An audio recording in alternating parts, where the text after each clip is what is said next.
మూడు రాజధానుల పేరుతో ఒకేసారి మూడు ప్రాంతాల్లో దోచుకోవచ్చని ప్లాన్ అయ్యాడు.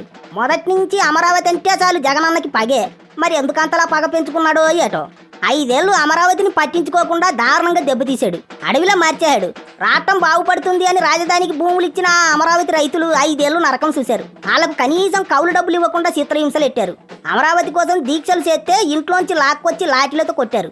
ఉన్న భూములు రాజధాని కోసం ఇచ్చి ఇటు కౌలు డబ్బులు రాక ఆ రైతులంతా పాపం పస్తులు ఉన్నారు. వాళ్ళంతా ఇప్పుడు మళ్ళీ రాజధాని పనులు మొదలవుతున్నాయంటే చాలా సంబరపడిపోతున్నారు.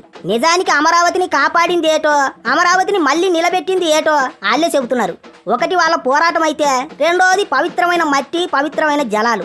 అప్పట్లో మాట్లాడారు చాలా మంది, ఇప్పుడు కూడా చాలా మంది మాట్లాడుతున్నారు. ఏటిచ్చారు మట్టి, ఏటిచ్చారు మట్టి. ఆ మట్టిలో ఉన్న మహిమే 10 ఏళ్ళైనా సరే ఎక్కడైతే పనులు ఆపేయారో అక్కడే మళ్ళీ మొదలెట్టేలా చేసింది. ఇది ఎవరో చెబుతున్న మాట కాదు, రాజధాని కోసం పోరాటం చేసిన రైతులే చెబుతున్నారు. మన నీరు, మన మట్టి, మన అమరావతి అనే గొప్ప నినాదంతో ఆనాడు మొదలయ్యాయి పనులు.